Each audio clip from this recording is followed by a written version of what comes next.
The drama surrounding this story unfolds like a slow, suffocating descent, where love, fear, and fate begin to blur the moment Tim and Millie step back into their home after the cave. What should have been relief instead becomes the beginning of something far worse. The air around them feels altered, as if the forest followed them back, clinging to their skin. Small, easily dismissed moments start stacking up, each one stranger than the last. Each one pulling them further away from the normal life they believed they were building together. At first, the changes seem manageable.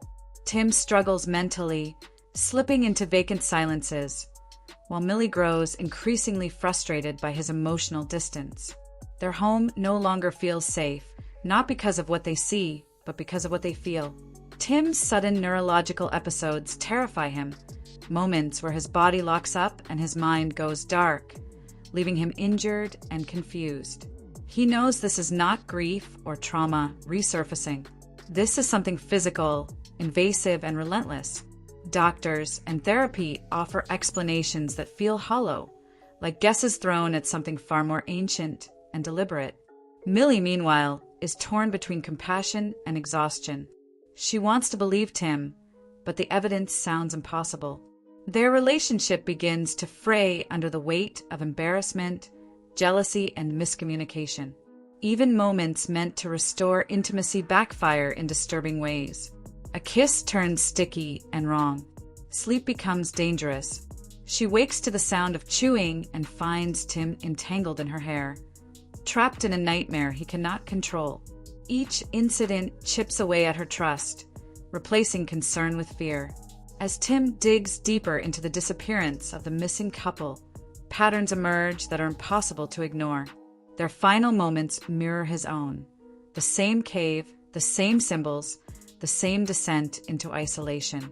The internet cutting out feels intentional, as if something is actively preventing the truth from spreading.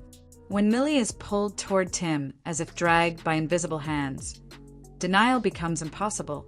Still, she clings to normalcy, insisting on family visits, routines, and pretending everything is fine, because admitting the truth means accepting there may be no escape. The tension explodes when Tim's condition worsens in public. What should have been a goodbye turns into another loss of control, leaving both of them humiliated and terrified. Their bodies refuse to separate, forcing them into a reality neither is ready to face. Jamie's polite presence lingers in the background, watching more than helping, understanding more than he admits. Millie's visit to his home uncovers the truth. This is not coincidence. This is ritual, belief, and intention. Jamie has walked this path before and survived by surrendering to it. The forest calls Tim back, and this time he listens. Inside the cave, the horror is fully revealed. The missing couple did not vanish. They failed.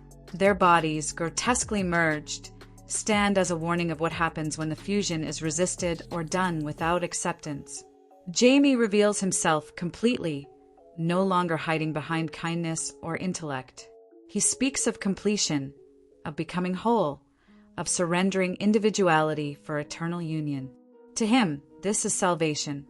Millie refuses to accept that fate. She fights, escapes, and runs back toward Tim, but the bond has already tightened beyond control.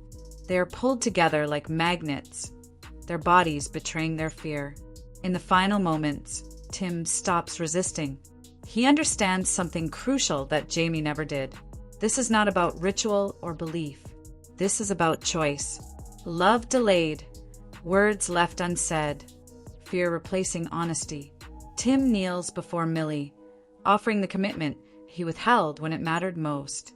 He chooses her completely, even if it costs him everything.